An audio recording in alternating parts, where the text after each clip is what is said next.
Bienvenidas y bienvenidos al Mausoleo de los Horrores. En este espacio del canal estaremos repasando las leyendas más conocidas y unas no tantas de cada estado de México, y si logramos expandirnos aún más, de toda Latinoamérica. Esperando que puedan aportarnos en la sección de comentarios su opinión, datos que tengan y que no hayamos mencionado, correcciones a la historia y todo lo que gusten comentar relacionado a la misma. Esto para ir dándole forma entre todos a estas leyendas que siguen siendo tema a día de hoy. La cita que nos reúne aquí al día de hoy son algunas de las leyendas de este lugar tan rico por su arquitectura y sus obras de arte, las cuales rinden homenaje a quienes descansan debajo de las mismas. Hoy vamos a hablar de algunas de las historias que se cuentan del Panteón del Carmen. Así que, durante los siguientes minutos, preparen la bebida de su preferencia, déjenos acompañarlas y acompañarlos durante cualquier actividad que estén realizando. Pónganse cómodas y cómodos, relájense, vamos a desconectarnos un ratito del estrés y de la prisa del mundo exterior, transportémonos a la ciudad de Monterrey, en México, y acompáñenos. Hace unas semanas tuve la oportunidad de acudir personalmente, gracias a un querido suscriptor, César Barca, al famosísimo Panteón del Carmen. Ubicado en la calle Bravo, Washington y Arranberry, acudí esperando sacar un montón de tomas para los videos de fondo, pero me fue más que difícil el no dejarme llevar por las impresionantes obras de arte del lugar.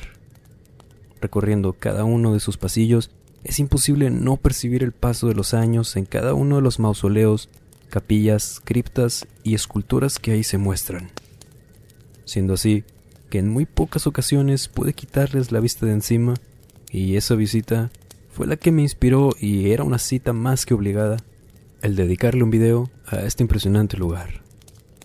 La creciente e inminente necesidad de un panteón más para la ciudad de Monterrey fue la que inspiró a un grupo de empresarios para la creación de un cementerio privado, pues para ese tiempo la ciudad ya tenía arrastrando desde hace unos años un crecimiento sin frenos para la población. Hablamos del año de 1899.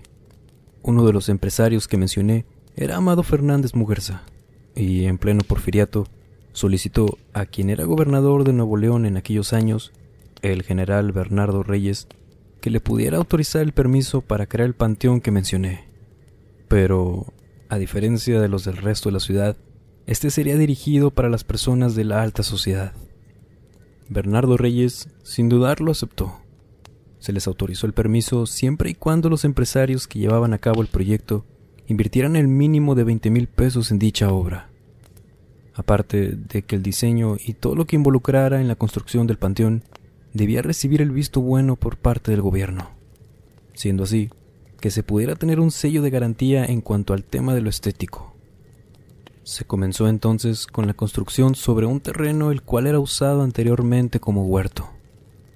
Y al hacerse más que notar ese proyecto, comenzó a formarse la sociedad encargada de este prestigioso panteón. Y era de esperarse que algunos de los empresarios más influyentes de aquellos años formaran parte de la misma.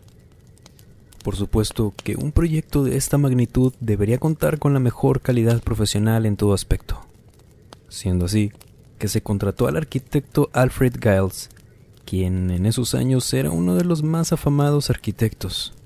Fue el responsable del diseño del exterior, de la fachada y entrada del panteón, incluyendo algunas obras que aún se pueden apreciar al entrar. 2 años después, y sin ningún contratiempo, fue inaugurado el día 17 de abril de 1901, en el cual no tardaron en venderse los terrenos, siendo acaparados por las familias de más alto prestigio de la época y comenzando a llenarse de arte. Artistas de varios países dieron vida a muchas estructuras dentro del cementerio, incluyendo mausoleos, capillas, estatuas, etc. Son incontables los distintos materiales que se usaron para elaborar estas obras, las cuales rinden homenaje a quienes descansan en paz. No les miento cuando les digo que solamente al entrar es instantáneo el hecho de comenzar a percibir cada uno de los pasillos que albergan estos monumentos tan increíbles. Pues comienzas a darte cuenta que al pasar a mejor vida uno puede seguir teniendo ciertos lujos. Entre muchas de las obras más famosas del lugar resalta la tumba y escultura de Gregorio Alanís González, o mejor conocido como el Niño del Violín. Escultura que carga con una leyenda la cual nos cuenta del pequeño Gregorio, quien desde muy chico le fue inculcado el amor por la música, hecho por el cual a su corta edad destacaba por su maestría al momento de producir música con su violín. Esta virtud llenó más pronto que tarde a sus padres Ramón Alanís y Manuela González de un orgullo inmenso. Pero, lamentablemente, Gregorio contrajo tuberculosis y después de un tiempo terminó por perder la vida. Hecho que, por supuesto, llenó de un profundo dolor a sus padres, quienes decidieron rendirle homenaje, inmortalizándolo en una escultura a tamaño real, la cual estaría a cargo de uno de los artistas de primer nivel de aquella época, que representaría su aspecto físico, estaría cargando su preciado violín y reposaría sobre su tumba. Muchas personas al visitar esta obra deciden dejarle como ofrenda dulces, juguetes, y en la ocasión en la que yo fui yacían los restos de un violín sobre la tumba. Se dice, por palabras de vecinos, trabajadores o sepultureros del panteón, que por la madrugada es posible escuchar una melancólica melodía producida por un violín, y por supuesto, proveniente de la tumba de Gregorio. Y algunos aseguran haberlo visto caminar por el cementerio durante las noches. Más de lo que se dice en este panteón es sobre la escultura de Manuelita Sánchez Navarro, la cual es una estatua que reposa sobre una silla y aseguran haberla visto moverse de esa silla. Incluso hay quienes dicen que concede milagros a quienes se lo piden. Una de las leyendas también conocidas de este cementerio es sobre las niñas del panteón.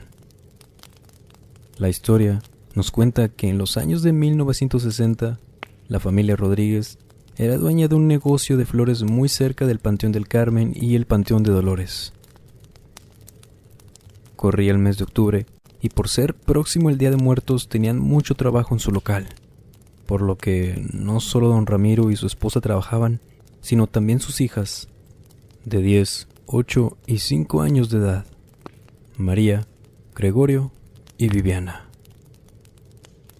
Al terminar su turno laboral, la familia Rodríguez tenía una muy fuerte amistad con la familia de don Horacio, quien en ese entonces era el encargado del panteón y vivía dentro del lugar junto con su familia. Merendaban dentro del cementerio antes de concluir el día por completo como cualquier otro, pues estos encuentros eran muy frecuentes. Y al terminar de comer, Viviana, la más pequeña, fue a jugar un poco al panteón como de costumbre, y María, quien era la hermana mayor, la vigilaba desde lejos. Todo iba de lo más normal, todo era como cualquier otra tarde, pero de pronto María vio a su hermana menor acercarse a una de las tumbas, la cual, encima de ella, estaba construida una pequeña casita completamente cerrada. Viviana hacía gestos como si estuviera platicando con alguien y, por supuesto, que María se preocupó al ver esto, por lo que se dirigió hacia donde estaba su hermana, pero en el trayecto, una de las tumbas tapó su vista hacia Viviana y en ese pequeño lapso donde no podía verla, comenzaron a escucharse risas y lamentos por el lugar. Por lo que María comenzó a correr de vuelta hacia donde había visto a Viviana, pero ella ya no estaba por ningún lado. Por supuesto que María se asustó y comenzó a gritar. Sus padres llegaron al instante, les platicó todo lo que había pasado y comenzaron a buscar a su hermana menor. Pasaron las horas, cayó la noche y nada. No había ningún rastro de la niña. Y no fue sino hasta que se asomaron por las ventanas al interior de la tumba con la casita donde María la había visto desaparecer, que la vieron. Estaba sentada por dentro mientras se reía.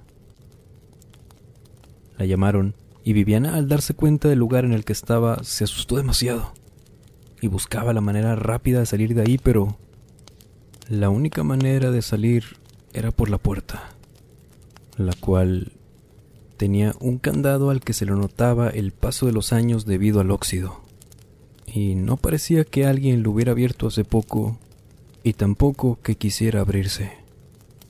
No les quedó más de otra que romper una de las ventanas para que pudiera salir de ahí.